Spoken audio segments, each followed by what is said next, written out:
ఆవిడికి కూతుళ్ళు కొడుకులు వేరే వాళ్ళు ఉండంగా కూడా, వాళ్ళ పిల్లలందరూ ఉండంగా కూడా నారా చంద్రబాబు నాయుడు గారి కొడుకు లోకేష్ నాయుడు గారికి మాత్రమే గిఫ్ట్ ఎందుకు ఇచ్చారు? కొన్ని గిఫ్ట్ తీసుకున్నావు కదా, మా నానమ్మ అమ్మనమ్మ అని చెప్పి పేరు కరెక్టో లేదన్న తెలియదు, ఆళ్ళు ఇళ్ళు చెప్పగా లేదా టీవీల్లో వినగా చెప్తున్నా, నేను అమ్మనమ్మ గారి మనవణ్ణి అని ఎప్పుడన్నా చెప్పాడా? ఇవన్నీ మేము అడిగామా? నందమూరి తారక రామారావు మా అమ్మ, నందమూరి తారక రామారావు గారు మీకు సంబంధం ఏంటి?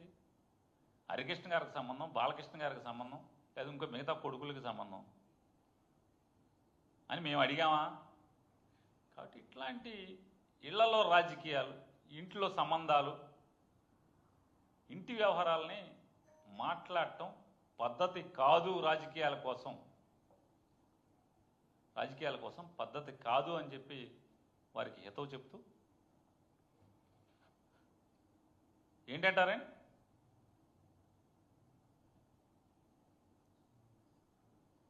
పవన్ కళ్యాణ్ గారి సినిమా ఆప్టాకి చూస్తున్నారు. ఎవడు ఆపుతాడు? ఎవడు చూస్తాడు? అసలు వీళ్ళది ఎంత దిక్కుమాలిన పరిస్థితి అంటే వీళ్ళది, ఈ ప్రభుత్వాన్ని. సినిమాటోగ్రఫీ మంత్రి గారు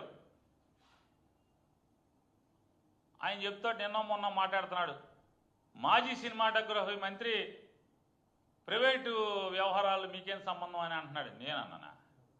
లేకపోతే వేణు అన్నాడా? ఎవడన్నాడు? పవన్ కళ్యాణ్ అన్నాడు. ప్రభుత్వాలకు ఏంట్రా సంబంధం, మీకేంట్రా సంబంధం అని పవన్ కళ్యాణ్ అన్నాడు. మేమెవడం అనలా.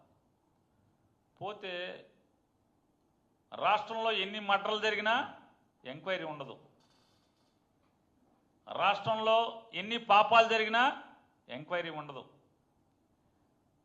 సాక్షాత్తు పిఠాపురం నియోజకవర్గంలో ఒక దళిత వాడ మొత్తాన్ని సామాజిక బహిష్కరణ చేస్తే ఎంక్వైరీ ఉండదు. కానీ పవన్ కళ్యాణ్ గారి సినిమా ఆపటానికి ఆలోచించారనే దాన్ని మాత్రం పెద్ద విచారణ. ట్రంప్ ఒప్పుకున్నట్లేదు, లేకపోతే ఎఫ్బీఐని అడిగేవాళ్ళు అనుకుంటే వీళ్ళు.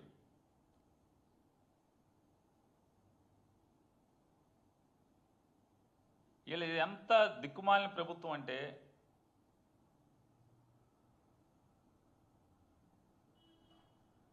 వీళ్ళ బలహీనత అంటే వీళ్ళు ఎంత చేతకానోళ్ళు. పవన్ కళ్యాణ్ గారు లేదా చంద్రబాబు నాయుడు గారి ప్రభుత్వం